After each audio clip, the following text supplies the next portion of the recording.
Thank you, my friend Vern Brush. And James, if you don't continue as a demographer, a straight man, you are absolutely terrific as a straight man.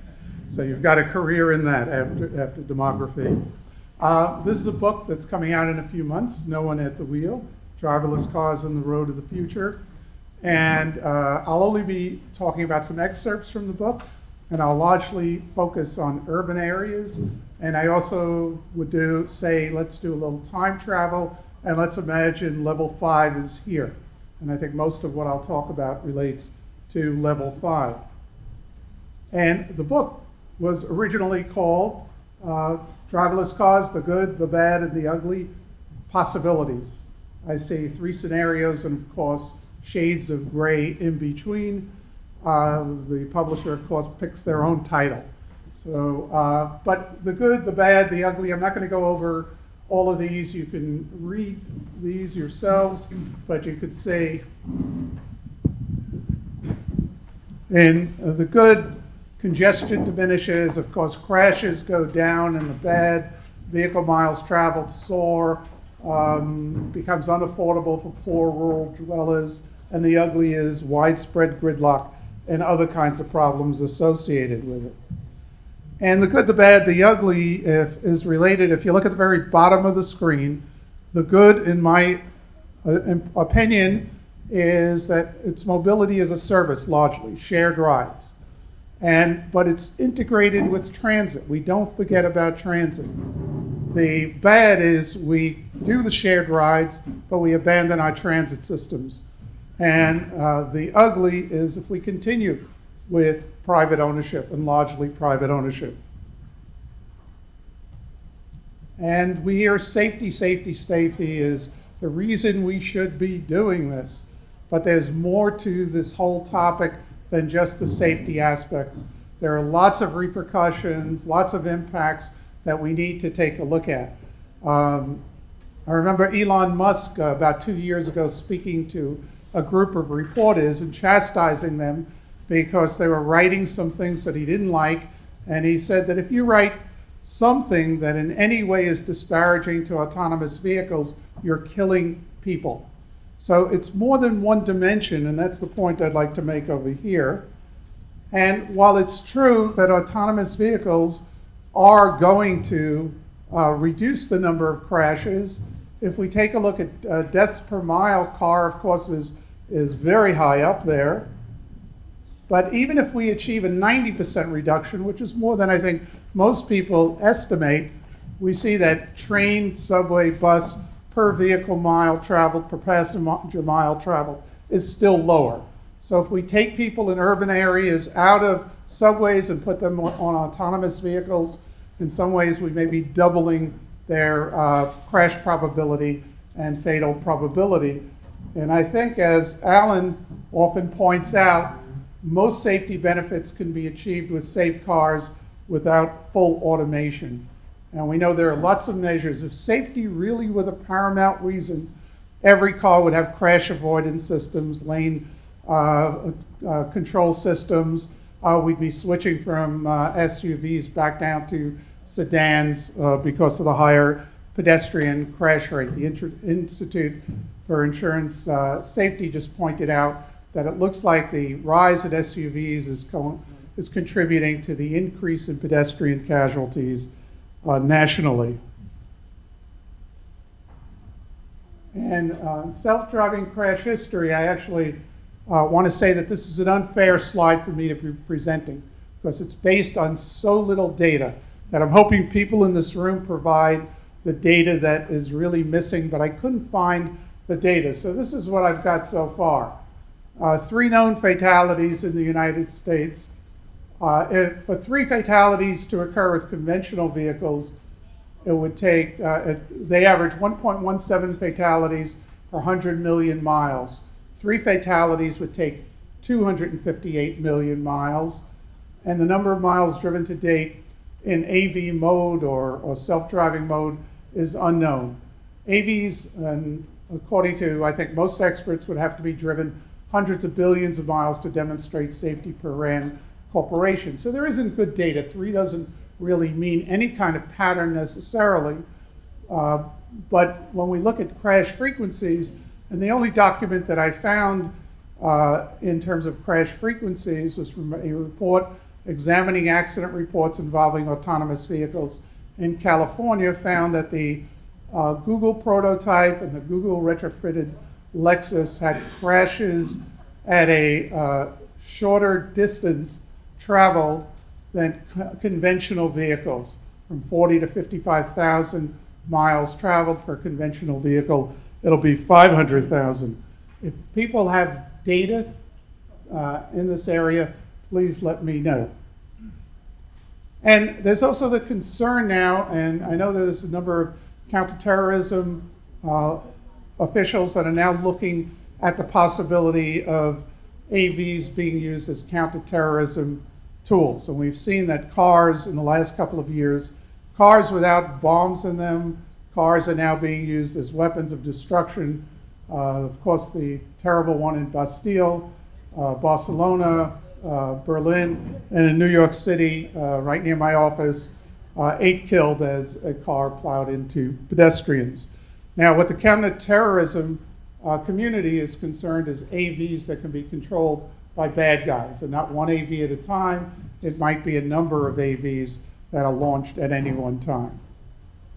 But there's another component here, and it's not just the deaths from traffic crashes, but the deaths from inactivity. And deaths from inactivity are now exceeding deaths from smoking worldwide. We have gotten less active worldwide.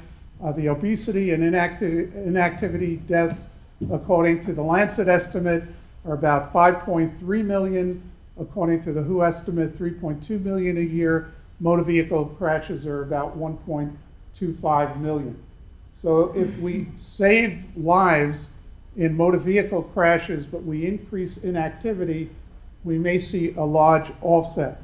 And if you look at the causes of death related to inactivity, you find that heart disease, and this is from the CDC, it's not just heart disease and diabetes and stroke, it's also a number of cancers that are related to inactivity deaths. Inactivity levels in the United States are now at 40.5%, and they're increasing every year for about 30 years. We're leveling off a little bit now, but this rate is tremendous. And this is carrying it to infinity. The film WALL-E carries it to infinity, in which we lose the use of our legs and we forget how to walk. Of course, this is an exaggeration, but in reality, it's been happening where inactivity levels in the United States have gone from 20% to 40% obesity levels. And here is the captain who's going to save the day.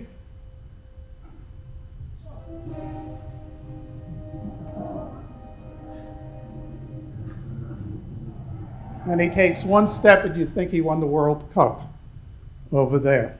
So in looking into the future, autonomous vehicles are not going to be, the shared ones are not going to be that different from what we're seeing right now with the Ubers and Lyfts.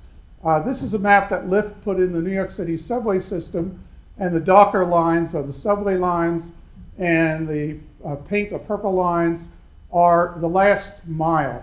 The big problem for transportation officials has always been, how do we get people that last mile, particularly in the low density communities, to the transit system? And so this is a wonderful idea. When Lyft put this out, that's absolutely terrific.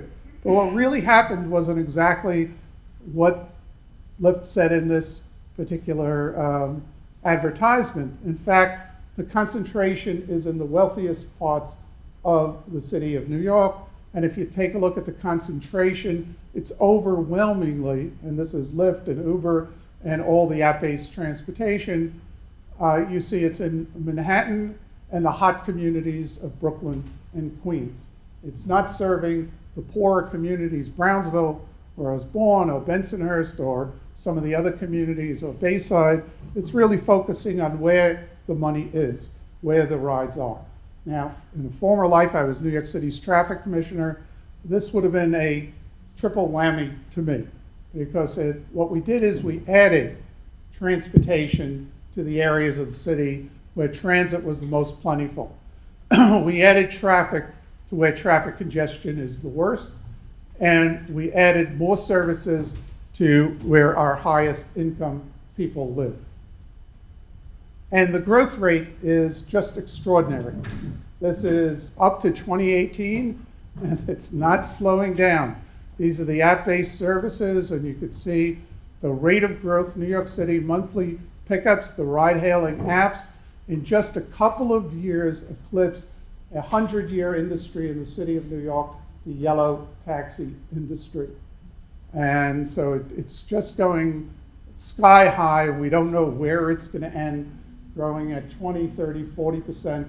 At LaGuardia Airport, which I'm doing some work at right now, it's growing at 40 to 50% a year. Where did they go? Well, ride services jumped. People came out of subways. People came out of buses. We've had a bit of a renaissance with bikes, and the mayor has invested in ferries. And in a more national study done by UC Davis, what happened when people switched to apps? They came out of the urban forms of transportation, the public bus, the light rail. Interesting, the heavy rail went up, and that might very well be that last mile. That might be one of those really good things that could happen. Bike went down, walking, and I'm not sure why walking went up, but it may have been people now have to walk once they arrive at a station in their destination.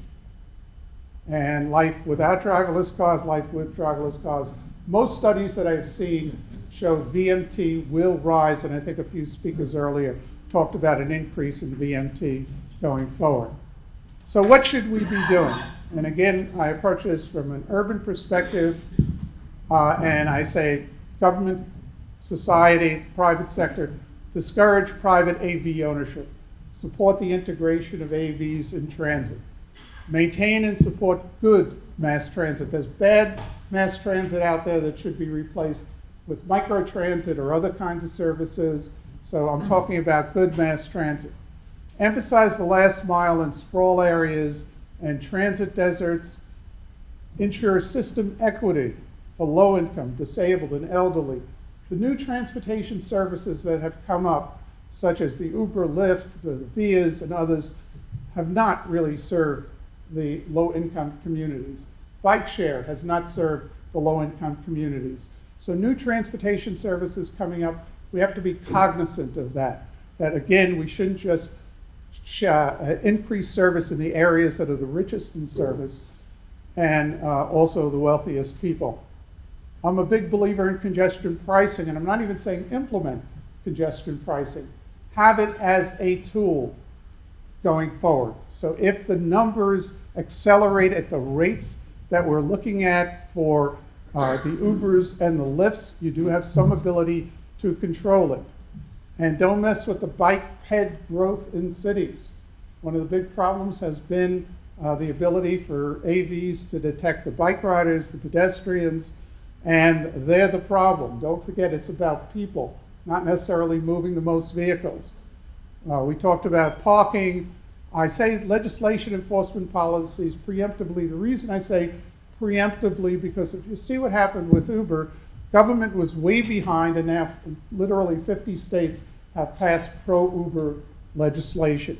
We now have to start before this industry gets to be so powerful we're unable to enact any legislation going forward.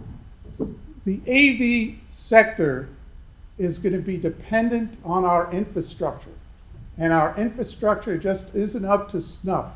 So how about the AV industry contributing, maybe per mile traveled or some mechanism to support the infrastructure? Developing a counterterrorism strategy, humanized street design, I'll talk about that later, narrow lanes, wide and sidewalks, don't add lanes. Establish a typology plan. And a typology plan, this is with public and private agreements. You enter an urban area, and these are just examples. When you enter the urban area, you agree to abide by the rules of that urban area. Some areas are car-free, such as the bike area in New York City, where the terrorists struck and killed 8 individuals. And there are areas where pedestrians rule and the car is intruder. We see a good deal of that in Europe. We have slow streets, we have moderate streets, and you have top speed limits and speed controls on those streets. Forget the numbers, they're just there as some examples. Now, humanized street design, we have an opportunity because AVs can follow a much more precise path. They don't necessarily need the 11, the 12-foot lanes, even 10-foot lanes that we see on city streets. However, a big mistake would be, say, this is an opportunity to add vehicular capacity. I say this is an opportunity to remove roadway space and transform it into a more livable kind of street space. And I'm not alone over here. And, Bill Ford, we're doing some work with Ford Motor Company, which knows that they have to change from Ford Motor Company to Ford Mobility. But in their film of the future, watch how the car lanes start to disappear. We have fewer car lanes. They get replaced by bike lanes, replaced by sidewalks. Transit is a factor in it, and other forms of transportation. And so I come back to the point that people are really the oxygen of the city. People are what it's about, not necessarily moving the vehicles. 100 years ago, Le Corbusier and others, the modernist view of cities were cities without people. People were getting in the way of the motor vehicles. They should be at different levels. The walkers are the oxygen of the city, and the streets say things about your city. When I travel, I can tell whether this is a pedestrian-friendly city, a transit-friendly city, or is this a city that caters to the automobile? And there are different characteristics in those types of cities and different demographies.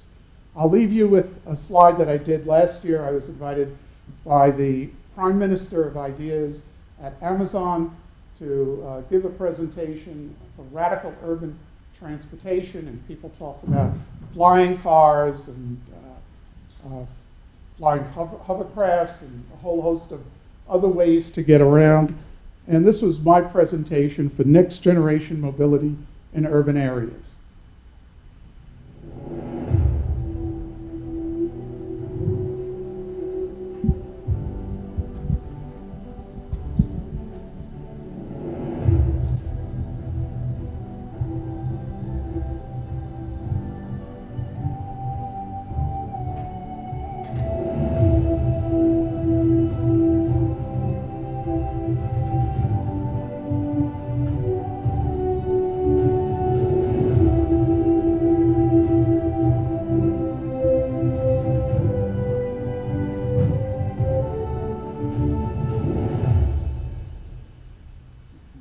Thank you very much.